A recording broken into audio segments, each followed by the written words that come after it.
Good evening, Trump family. Welcome to Open Source News. Have a good night, everyone, and God bless you. Alright, the following is a collection of news from Patriots. Let's get into the news. We have at least one news outlet calling a very real October surprise bomb that just hit the Democrats, and the Democrats know it and they're panicking. They're freaking out. And you can tell by how they've shifted their messaging of late, and you're seeing it all across the board. Their messaging has shifted radically in the last few weeks because they're reading the writing on the wall. The New York Times Siena College poll has just come out, okay. And they're showing what is nothing less than, how do I put it? Drumroll, drumroll. They are showing an October surprise book, but this is a unique October surprise in that it's a you know what an October surprise is, right? It's a sudden unexpected political event orchestrated a month or so before an election in the hopes of affecting the outcome. Right. And according to the Republic brief, the Democrats just got slammed with Proximus' brutal October surprise imaginable, but ironically, is I'm going to show you in this live stream. It's one of their own making. It's something that backfired on them. It's a shocking political event. That was indeed orchestrated, but not the way the Democrats hoped. And I have to say, a dish. Shocking. It's as shocking as it is validating, because all we hear from the lamestream media is how the Democrats are surging. Right, think about it. The drive-bys in the media have been out there since early August, gleefully reporting, we're seeing a blue wave. We're seeing a blue wave rising. Joe Biden is more popular than ever.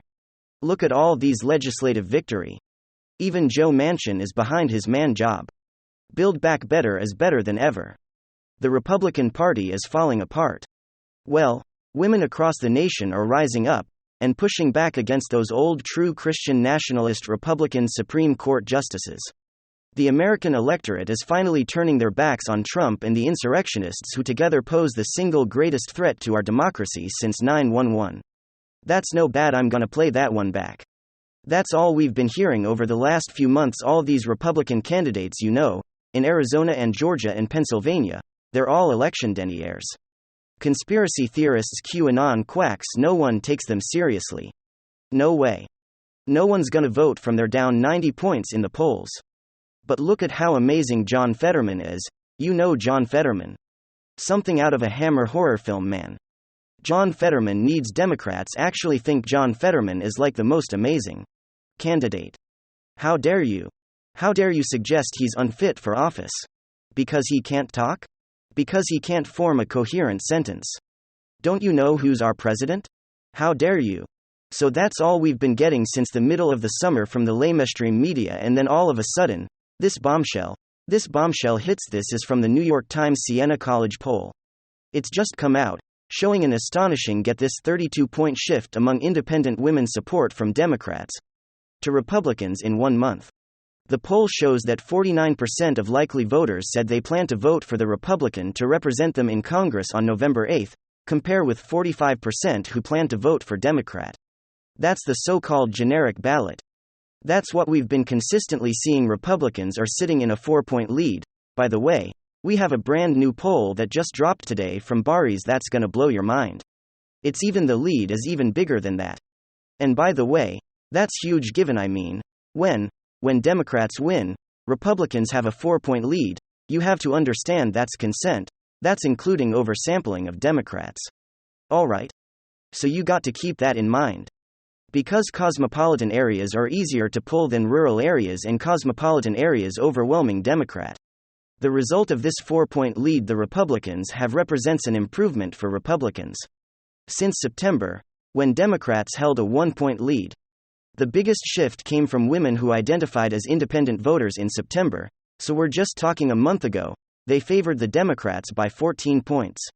Now independent women back Republicans by an astounding 18 points, representing an overall 32-point shift towards the Republicans. And again, to underscore, this is among independent women who up until now were solidly in the Democrat camp. So once again, we're seeing another Democrat constituency, women defecting in droves away from the Democrats, the Republicans, just like we've been seeing with white working-class voters, Latino voters, and we're seeing increasingly now among black men. And of course, the question is why? The Democrats are desperately asking why. Why are women, the Dobbs voter, the Roe v. Wade voter, our number one constituency. Why are they leaving us? And we have the answer. And the answer provides the key to how we know how these midterms are going to play out. The answer provides the key to knowing why these midterms are going to be an absolute blowout. We have an amazing study. Alright, so what's the answer here? Why are women abandoning the Democrats in droves? Well, at a surface level, in terms of this polling from the New York Times, keep in mind at a surface level. And of course, we always dive deeper, but certain superficially, as every single poll out there shows inflation in the economy are not just the top issue for voters, they are absolutely dominant. In terms of the top issue, it's not even close. If you're taking like the top 10 rather than just whatever your percentage of these are occupying 80%, 8 out of 10 people consider inflation, recession, and the economy as their number one issue. Okay, so it's like it's, and then down below 20% are these, rabid ideologues who think something else, or so inflation, economy, their top issues. It's not J6. It's not saving our democracy as Joy Behar will just keep blathering. It's not DOD and abortion. It's not climate change. It's not anything that the lamestream media has been doing everything they possibly can, desperately trying to distract voters with. It's not working. It's the economy, stupid. The economy. Remember James Carville? During the Clinton campaign, the Academy. It's kind of what Russia used to call James Carville on tour, Nicola, Snakehead or Serpenthead, something like that. Regardless, yes, it's the economy all over again. It's inflation, it's recession. It's stagflation. It's pain at the pump. It's rising energy bills, it's rising food costs. It's the continued baby formula shortage, it still has not been fixed. It's more and more people are having to choose between food and fuel. So surface level, it's the economy. But here's where things get good and ready for this. If we dive deeper, we can see what's really driving voters away from the Democrats. We can find something that's all ultimately determinative for how a midterm election plays out. Who do voters blame for this crashing economy? It put it in the chat, who the voters blame, ultimately, for this crap. Do they blame the Republicans? Do they blame Trump? Do they blame the inside connectionists? Who do they blame for the crashing economy? Well, of course, it's none other than ice cream eating, hair sniffing, preposition slaughtering, bike riding Biden. And that's so key to understanding what's happening here in these midterms. In many respects, we could have written this script months ago, in a way we kind of did here on this channel with the help of people like Rich Barris and Radical Politics and a number of others. The reason why we're seeing the dam breaking here just a few weeks before, 2.5 weeks before the election with this. It's been this massive move towards the Republicans over the last couple of weeks. I mean, the dam is just broke. I'll show you all the polls here. The reason why we're seeing this is fundamentally because of bumbling Biden's pathetic approval ratings. Superficially, it's the economy. That's what's crashing his approval ratings, no question. But it's the approval ratings that we have to zero in on in order to determine as best we can. And in an educated projection, what kind of outcome these midterms are going to be. You gotta blame the Dems. Everyone's saying Biden in the den. It's a little more specific. It's not just Dems. Granted, it's Dems are taking the fall, justifiably because of it. But it's actually more, it's centered on Biden, and here's why. You'll know that I constantly point to two major indicators that are decisive for the midterms. There are two indicators, rolling indicators, that tell you historically how a midterm is gonna play out. Who knows? You ready? Right track, wrong track polls. Right, is America on the right track or the wrong track? And presidential approval, that's it when all said. The results of the midterms were directly related to the approval rating of the president, every single one, including the ones that went great for the sitting president, like the most recently in 2002. Those midterms, when the Republicans actually gained seats in Congress, Bush's approval rating was through the roof. He was well over 50%. Okay, so what's so fascinating about this study is that he concluded that all of the other things that we pay attention to, the quality of the candidate that we heard so much about when it came to like someone like Herschel Walker, for example, or the amount of money that's being thrown into a campaign Mastriano is being spent out. What is he? I mean, Josh Shapiro in Pennsylvania is getting like $50 million, is the biggest pot of finances come into a gubernatorial race, as I understand it in history, against Master, who has no money, because the Republican Governors Association to their eating shame has barred him from getting any money, because he's too extreme, blah, blah, all that. But it's not the amount of money being spent at campaigns, not the quality of candidate. It's not the amount of media time and attention. It's not even the polls. Ultimately, none of that matters.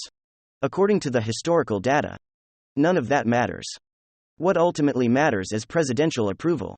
So in terms of the two determinative indicators, right track, wrong track, and presidential approval, we can actually boil it down to one more decisive indicator to just one, I should say, not one more to just one decisive indicator for our midterms are going to play out. And that's presidential approval. And we're seeing this happen. Right before our very eyes, we're seeing the undecideds, which interestingly, are Republicans and independents. When you look at the undecideds, they're disproportionately right. Democrats just live for this shit, obviously. So Democrats know who they're voting for. But Republicans, particularly rural Republicans, they tend to tune out of politics. God bless them. They tend to tune out of politics until just a couple of weeks before an election. Independents are very much the same way. They're independent precisely because they don't give a rip about either party. It's not until a few weeks before an election that they start paying attention to determine who they're going to vote for. What we have found, that's relatively determinative, and what they end up choosing to vote for, who they end up choosing to vote for, is their attitude towards the sitting president. If the president has a high favorable job approval, then those undecideds will tend to vote for the candidate that promises to defend and promote the president's agenda. However, if that president's approval rating is in the toilet, they almost unanimously vote for the candidate they break for the candidate that promises to stop and push back against the president's agenda. And they do so about 3 to 2 weeks before the election. So what we're seeing now across the board, given that Biden has historically low approval ratings, his approval ratings are so bad. You guys know this. His approval ratings are so bad. They made Clinton's approval ratings back in the fall of 1994, right, just weeks before the year of the Republican Revolution, the Gingrich Revolution. Biden's approval ratings, made Clinton's numbers back then look golden by comparison. Given that Biden has slumped into the 30s, we are now seeing in virtually every single poll across the board, voters breaking overwhelmingly for the Republicans. Overwhelmingly. We predict jobs like we predicted they would. How many live streams if I've been on when I've been getting questions? What about all these polls? These polls look terrible for the Republicans? Don't worry, relax, right? Look, the Democrats were surging. We saw that in the summer, every single poll the Dems, leading the generic ballot. All our candidates look like they're getting crushed. J.D. Vance, Carrie Lake, Blake Masters, Herschel Walker. I'll even throw Dr. Oz in there. Of course Doug Mastriano. They all were underwater, and then of course the left-wing activists disguised as journalists were off salivating over their laptops, writing out these demoralizing article after article after article predicting the new wave was forming, or at the very least, they were reveling in the notion that the GOP was blowing it. The GOP could have gotten 100 seats, but now they're only gonna get 5. In fact, they were coming around and saying Nancy might hold on to the House, that they were, Schumer was gonna Chuck Schumer was gonna gain seats in the Senate. Notice nobody's talking that way anymore. Have you noticed that? Notice, no one is saying anything like that right now. No one's. We talked about, I mentioned this at the beginning here, they shifted their message. What's their message now? They're screaming and crying that our democracy is at risk. Accuracy is at risk because people are gonna vote the wrong way. Thank you for always watching and subscribing to the channel. Every channel subscribe is my motivation to work harder. Thank you very much. WWG1WGA. Give me your thoughts below.